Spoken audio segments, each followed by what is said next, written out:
Nous voilà à nouveau dans les Actes des Apôtres, la tête de la crosse, la première partie de la crosse qui est divisée en trois. Et nous sommes aujourd'hui dans le numéro 7. Le 7e passage, le dernier passage du haut, la section du haut, la première section. La première section en global, c'est quoi les actes des apôtres? Les actes des apôtres. Et moi, je veux vous présenter les sacrements dans les actes des apôtres. Comment les sacrements font partie des actes des apôtres? C'est pas les sacrements, comme la liturgie, le baptême, je te baptise au nom du Père, c'est pas la fête de recevoir le baptême, c'est le sacrement dans la vie. Le sacrement dans la vie. Et aujourd'hui, c'est le sacrement numéro 7. Le baptême, la réconciliation, la confirmation, l'Eucharistie, l'extrême-onction, l'ordre, le mariage. Le sacrement du mariage, qui est le dernier. Dans ma tête, dans mon corps, c'est mes pieds. Et la 7e béatitude de Matthieu, c'est « Bienheureux les artisans de paix », ceux qui font la paix. Aujourd'hui, on va être avec ceux qui créent la paix. Le sacrement du mariage, le sacrement de la paix. Le sacrement du partage. Pour créer la paix, créer un monde nouveau. Créer un monde nouveau. On se marie, hommes et femmes, pour créer un monde nouveau. Pour créer du nouveau, pour procréer, avoir des enfants, et que nos enfants deviennent le monde nouveau, l'esprit de Jésus, enfant de Dieu.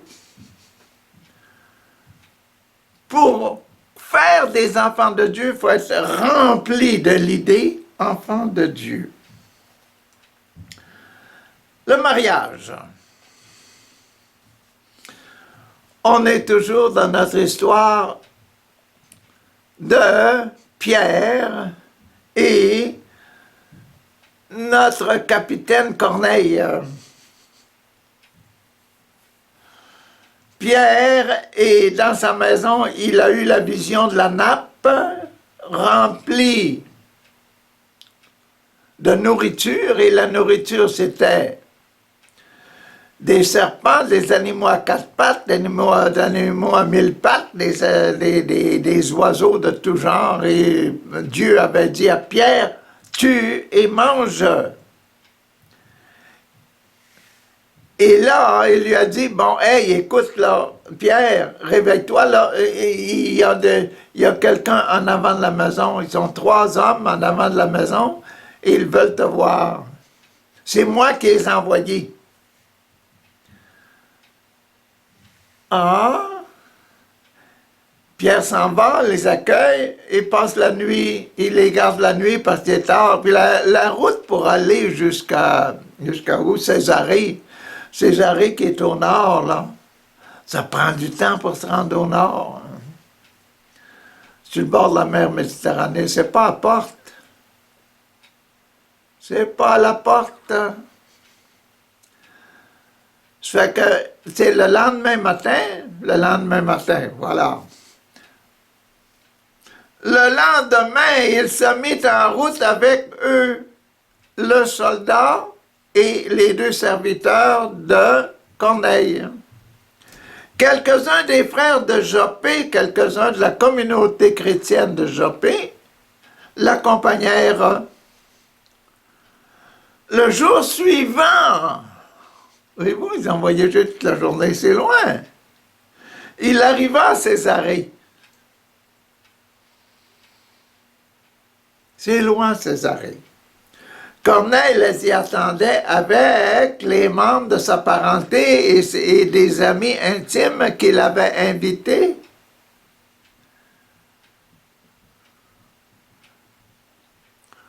Au moment où Pierre allait entrer, Corneille vint à sa rencontre, se jeta à ses pieds, s'inclina très bas devant lui. Mais Pierre le releva en lui disant, « Lève-toi, car je suis un homme, moi aussi. Je ne suis pas un ange, je ne suis pas Dieu. Je suis un homme. Adore-moi pas. Je suis seulement le serviteur. » Puis il continua à parler avec Corneille et entra dans la maison où il trouva de nombreuses personnes réunies. Il leur dit, « Et vous savez, un Juif n'est pas autorisé par sa religion, par sa croyance, à fréquenter un étranger ou à entrer dans sa maison. Je ne suis pas autorisé à entrer chez vous, là. Mais Dieu m'a montré que je ne devais considérer personne comme malpropre ou impur.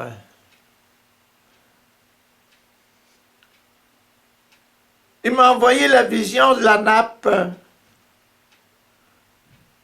Il m'a dit, ce que Dieu dit pur, toi, ne le dis pas impur. Ah, Pierre a reçu sa leçon. Il a accepté sa leçon et il prouve là qu'il a reçu une leçon.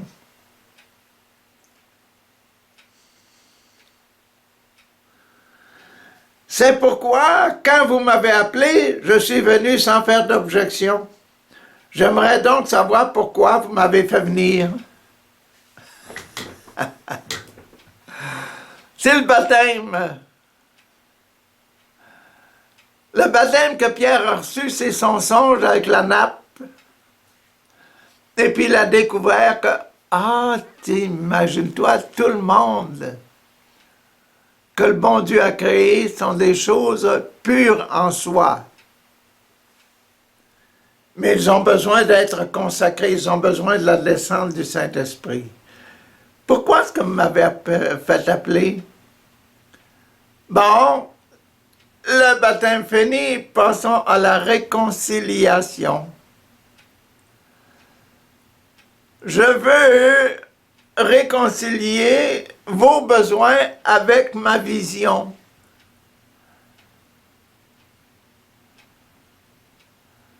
C'est la réconciliation.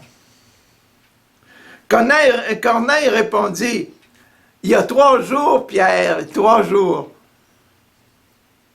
À la même heure, je faisais chez moi la prière de 3 heures de l'après-midi. Tout à coup, un homme qui portait un vêtement brillant se trouva devant moi et me dit, « Corneille, Dieu a entendu la prière et s'est souvenu de l'aide que tu as apportée aux pauvres.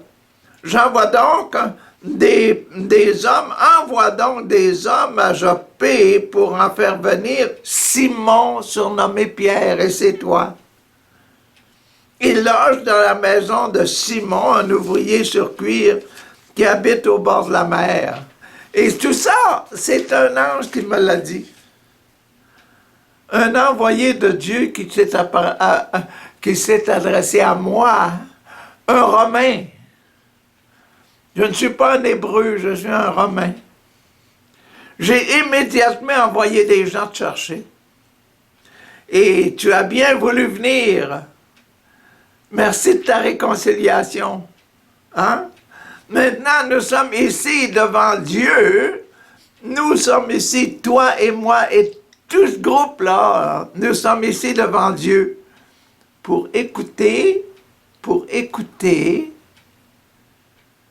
tout ce que le Seigneur t'a chargé de dire, t'a demandé de dire.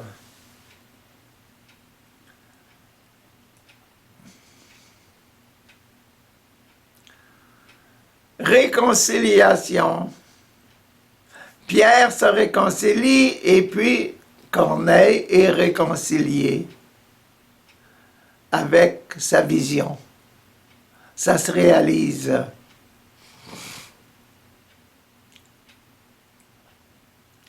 C'est beau, hein? Bon, passons dans le numéro 3 maintenant.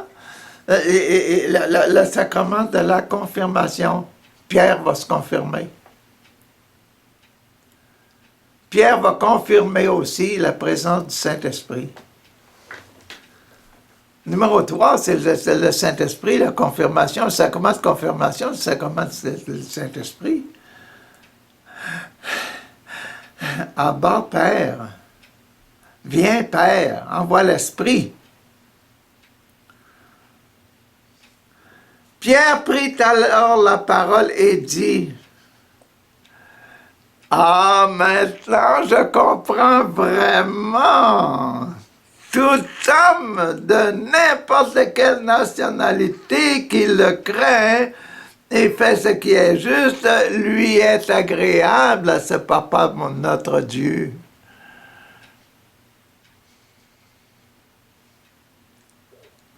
Vous connaissez le message que Dieu a envoyé au peuple d'Israël, hein? Lui apportant la bonne nouvelle de la paix par Jésus-Christ, qui est le Seigneur de tous les hommes. Vous connaissez, vous êtes déjà au courant de ça. Vous savez ce qui est arrivé dans toute la Judée au commencement, en commençant par la Galilée, après le baptême que Jean a prêché.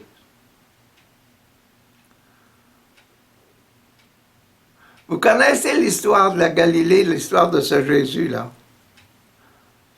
Vous savez comment Dieu a répandu la puissance du Saint-Esprit sur Jésus de Nazareth. Voilà. Le Galiléen de Nazareth.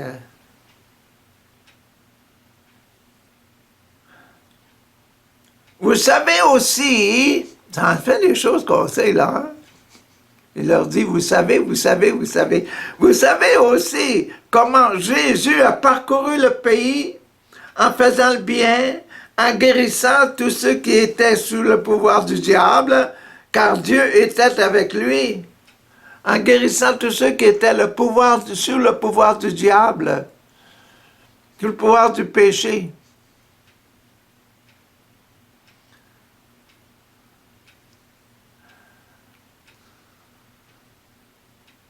En faisant du bien, guérissant tous ceux qui étaient sous le pouvoir du diable, car Dieu était avec lui. Dieu était avec lui, Jésus, Fils de Dieu. Nous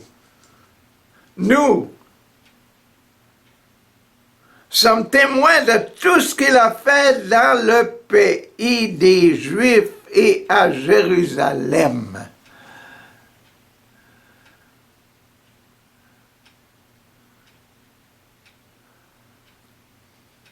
Pierre y parle, il a l'autorisation de parler dans la maison de Corneille.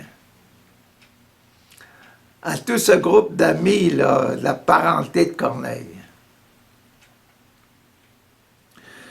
Ils l'ont fait mourir en le clouant sur la croix, mais Dieu lui a rendu la vie le 3e jour. Et il lui a donné d'apparaître, non à tout le peuple, mais à nous, que Dieu a choisi d'avance comme témoins.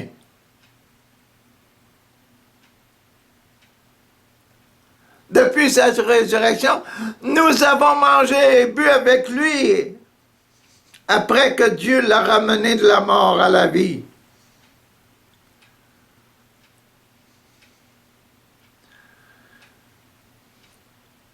Il nous a commandé de prêcher au peuple et de proclamer qu'il est celui que Dieu a établi pour juger les vivants et les morts.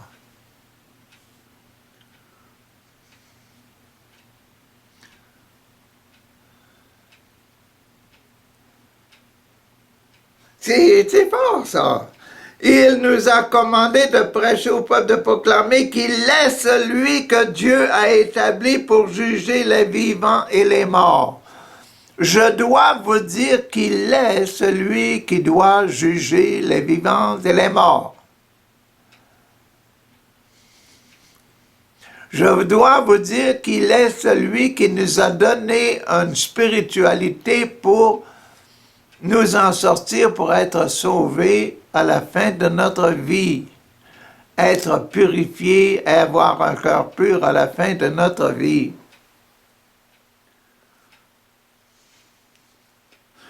Tous les prophètes ont parlé de lui.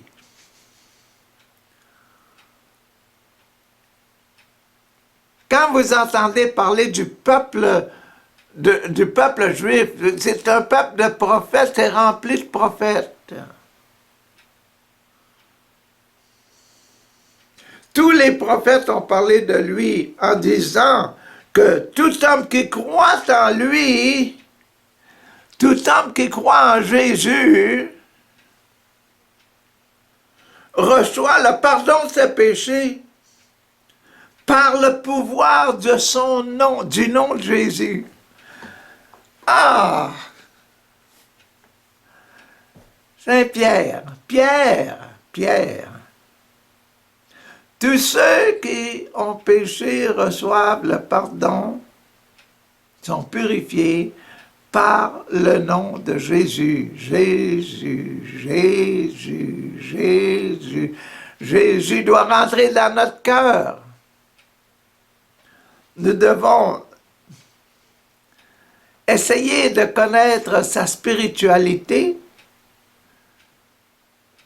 ses commandements,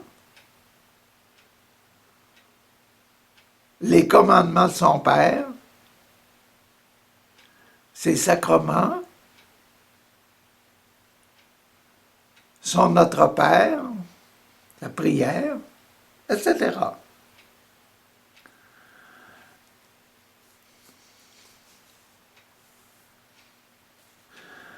Ah!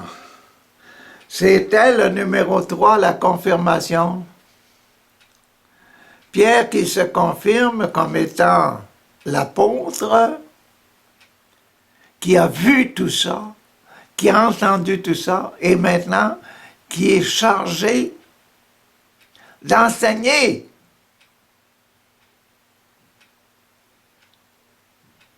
Son trésor de souvenirs. Et la clé de la paix, de la joie, du bonheur terrestre et éternel.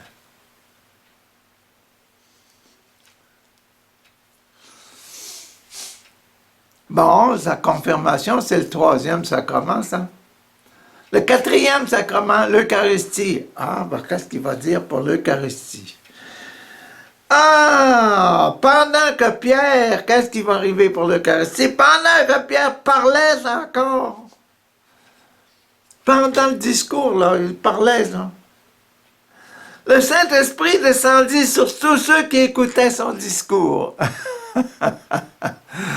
Ah, que le Saint-Esprit... il est sensible, hein? Il est là, hein? Pendant nos sermons, là.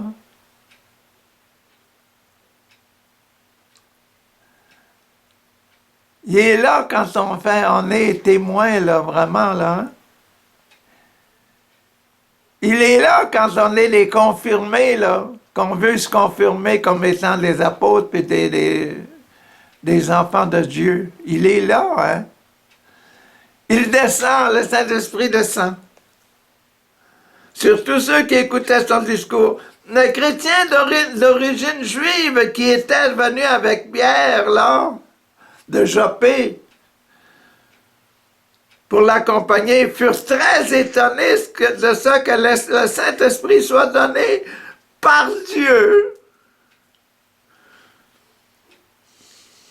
et qu'il se répande aussi sur les hommes non juifs, sur des Romains.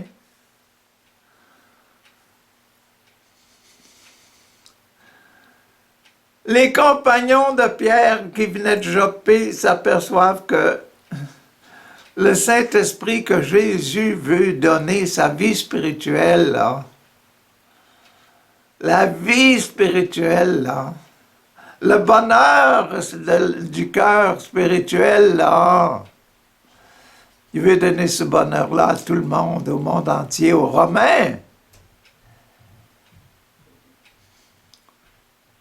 Que ce soit des capitaines, que ce soit des esclaves, que ce soit des amis, etc., des Romains, et tout le monde. Et tout ça, c'est l'histoire de la nappe. A été commencé par la nappe, la vision de Pierre. Et puis on est dans le dernier passage, dans les derniers passages de la première section, là, qui est fondée, la première partie de la crosse de l'évêque, là, elle est fondée sur Pierre. Elle prend ses racines dans Pierre, le chef des 12. Le chef de ceux qui marchent, qui proclament. Et puis il a reçu cette vision-là de la nappe.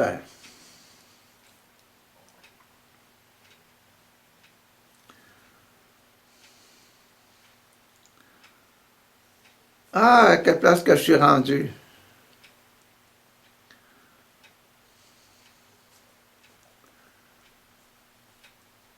Car il les entendait parler avec des mots étrangers et louer la grandeur de Dieu. Les compagnons de Pierre, venant de Joppé,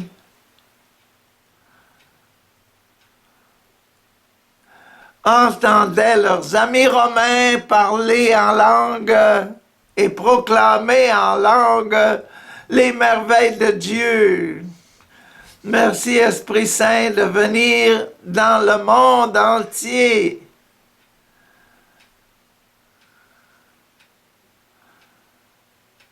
Quelle que soit la couleur et le pays d'où ils viennent. Merci.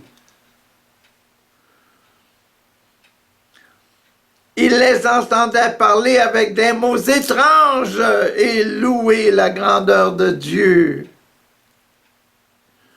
Pierre dit alors, pourrait-on empêcher ces hommes d'être baptisés avec de l'eau maintenant qu'ils ont reçu le Saint-Esprit, aussi bien que nous? Ils ont reçu le Saint-Esprit aussi bien que nous.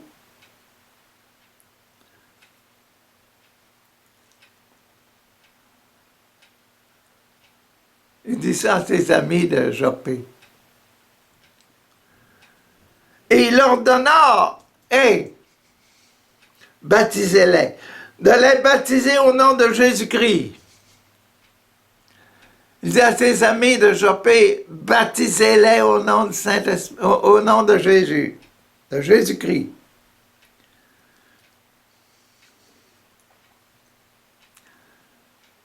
Et les gens de Joppé, les amis de Pierre, baptisèrent la foule qui était là. l'Église qui s'agrandit par une foule.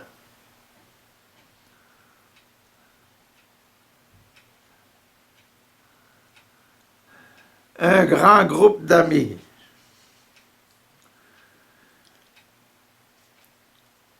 Ils lui demandèrent alors de rester quelques jours à Césarée avec eux.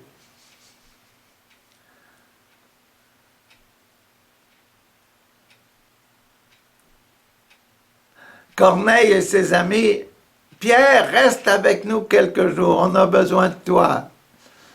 On a besoin de satisfaire la présence du Saint-Esprit en nous, on a besoin de nous réjouir de la présence du Saint-Esprit.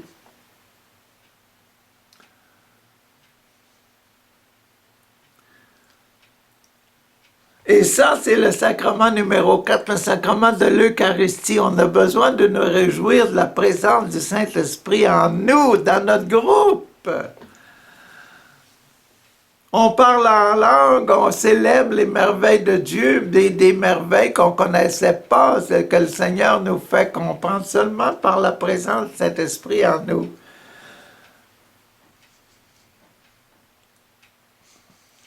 C'est vrai ce que je vous dis là.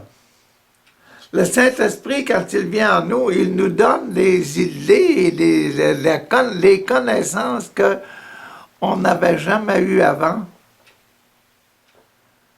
Et on réalise ça, on est tellement heureux.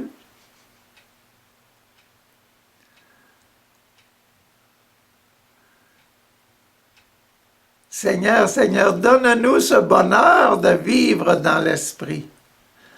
Donne-nous le bonheur de réaliser que tous les sacrements, les 7 sacrements, se vivent dans notre vie. Et puis c'est ça l'Esprit de Jésus.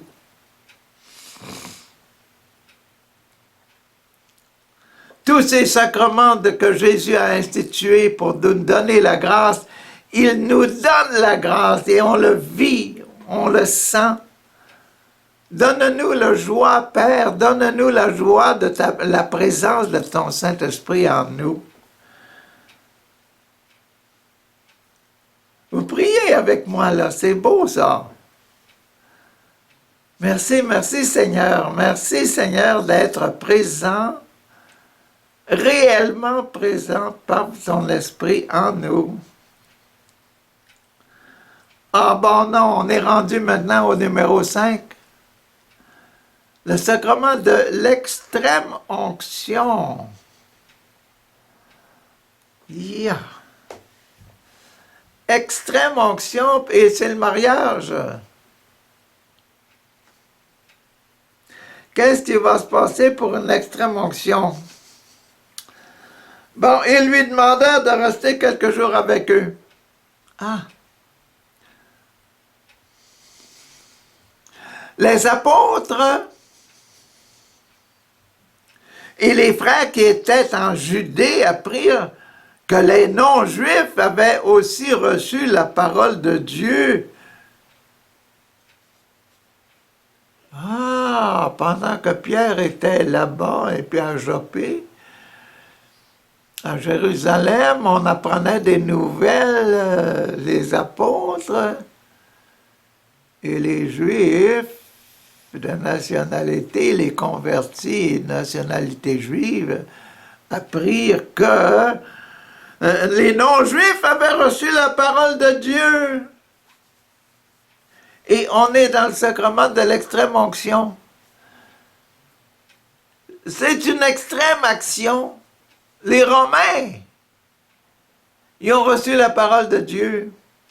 Pierre est supposé être contaminé, rendu impur. Quand Pierre revint à Jérusalem, les chrétiens d'origine juive le critiquèrent en disant « Tu es entré chez les gens qui ne sont pas circoncis et tu as mangé avec eux. » Pierre, tu as manqué au règlement de la vie juive, du peuple hébreu. tu n'as pas suivi la loi, tu es rendu impur. Alors Pierre leur raconta dans tous ces détails tout ce qui s'était passé.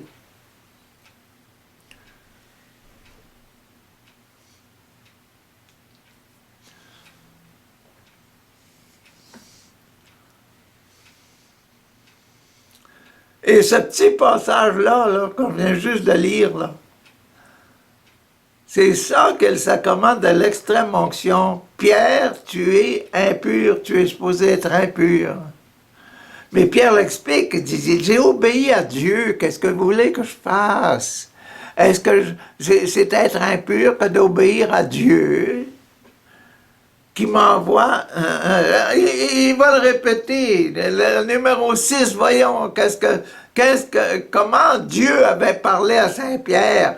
J'étais dans la ville de Joppé et je priais lorsque j'eus une vision. Je vis quelque chose qui descendait vers moi, une sorte de grande nappe tenue aux quatre coins qui s'abaissait du ciel et qui vint tout près de moi.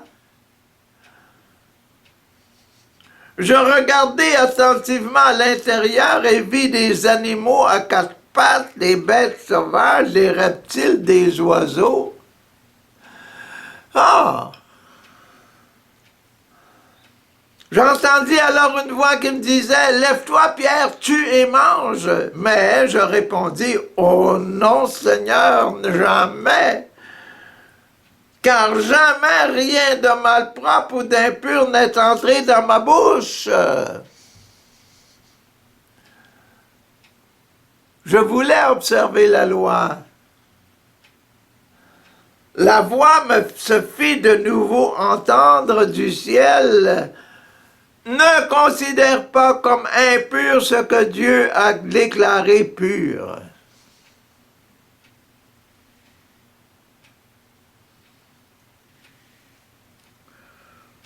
Voilà. Voilà. Qu'est-ce que c'est que le sacerdoce? Voilà pourquoi j'ai été ordonné. Voyez-vous, ce petit passage-là, c'est l'ordination.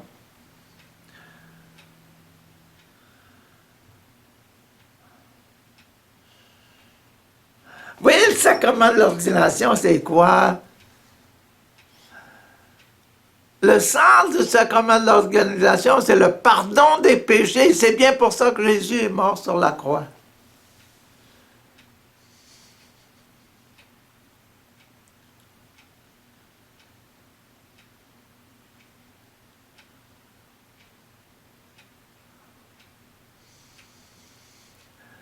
L'autre jour, quelqu'un qui est appelé à devenir prêtre me disait, « Oh, on a reçu des belles leçons, là. » Et c'est sur la prêtrise, le diaconat, les différentes missions. Et veux-tu avoir... OK, envoie-moi quelque chose. Et je me suis mis à lire. À la fin, je lui ai dit, ça m'étonne, il y a une chose qui me tracasse. C'est quoi? Ben, c'est que la mission de Jésus, c'est le pardon des péchés, puis là dans ce que tu m'as fait lire, là, le pardon des péchés ne semble pas être le sacrement de base. Pourquoi le prêtre a été ordonné? On dirait, d'après ce qu'on t'enseigne, là, on dirait que c'est simplement l'Eucharistie qui est le plus important.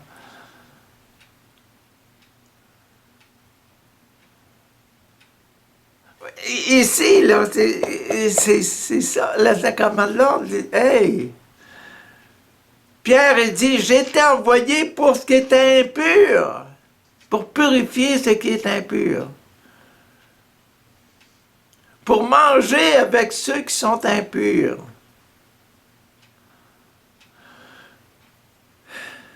Leur enlever leur impureté.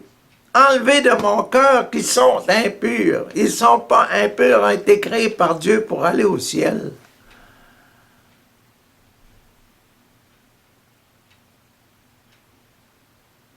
Voyez-vous l'important, là, du sacrement de sacerdoce? C'est le numéro 6, ça, le sacerdoce, là. Le sacerdoce de Saint-Pierre. Saint-Pierre, et c'est le dernier, c'est sur lui que doit être fondée l'Église.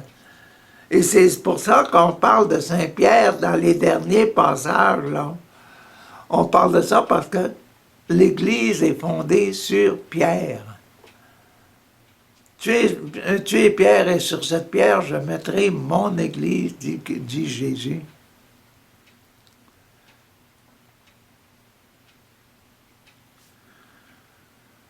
Bon, passons maintenant au mariage. Cela se produisit 3 fois, puis tous furent montés au ciel. Au même moment, 3 hommes arrivèrent à la maison où je me trouvais. Ils m'avaient été envoyés de Césarée.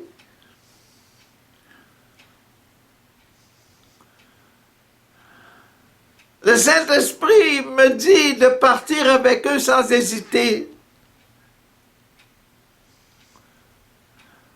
J'ai été fidèle. Ces 6 frères sont aussi venus avec moi. Voyez les 6 frères qui sont avec moi ici, là. Ces 6 frères étaient dans le groupe qui sont venus avec moi à Césarée. Et nous sommes tous entrés dans la maison de Corneille, tous, pour obéir à l'Esprit Saint. Pensez-vous qu'on devient impur parce qu'on obéit à Dieu, on obéit à l'Esprit que vous avez reçu et que nous avons reçu? Il devait être éloquent, la Pierre. Hein? Ah! Il nous raconta comment il avait vu dans sa maison un ange qui se tenait là et lui disait « Envoie des hommes à Joppé pour en faire venir Simon, surnommé Pierre, c'est moi. » Corneille, il a reçu une vision pour m'envoyer chercher.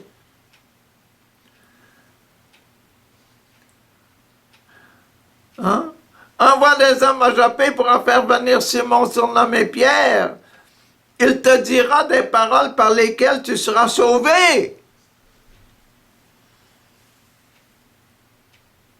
Le pardon des péchés. Ainsi que toute ta famille aussi. Le pardon de leurs péchés. Je commençais à parler lorsque... Il dit, je commençais à parler. Mais d'après son texte tantôt, là, il avait parlé pas mal longtemps. Yeah. Et puis tout le monde le suivait tellement. Je commençais à parler lorsque le Saint-Esprit descendit sur eux. J'étais si content. Tout comme il était descendu sur nous au début.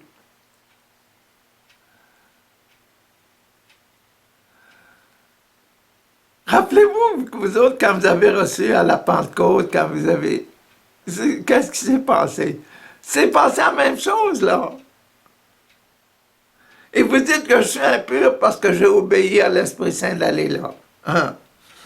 Je me souviens alors que ce que le Seigneur avait dit, Jean a baptisé avec de l'eau, mais moi, mais vous serez baptisés avec le Saint-Esprit.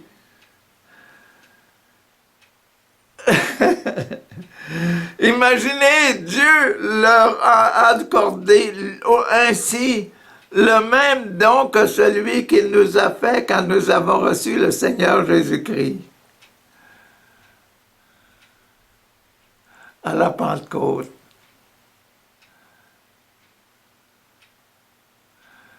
Hein? Qui étais-je pour m'opposer à Dieu? J'étais tellement content. Après avoir entendu ces mots, ils se calmèrent et louèrent Dieu en disant, c'est donc vrai, Dieu a donné aussi à ceux qui ne sont pas juifs la possibilité de changer de vie pour recevoir la vraie vie. C'est donc vrai, Dieu a donné aussi à ceux qui ne sont pas juifs la possibilité de changer de vie pour recevoir la nouvelle vie, la vraie vie.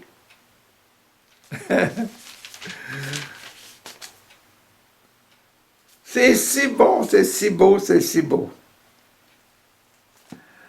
C'est comme ça que se termine, c'est comme ça que se termine le numéro 7.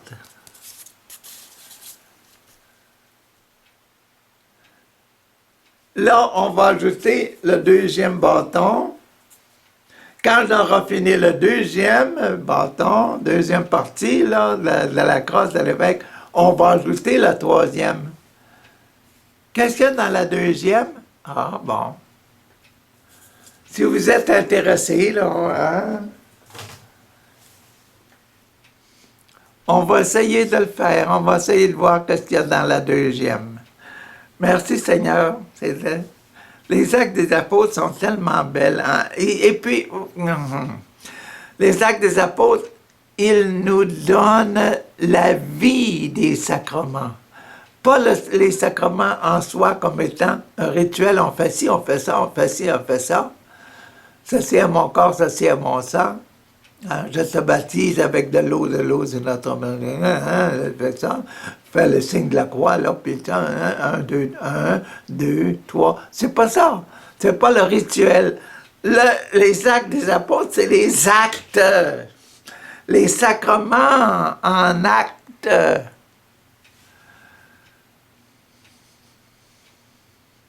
Les sacrements dans ma vie. Merci, merci, merci Seigneur.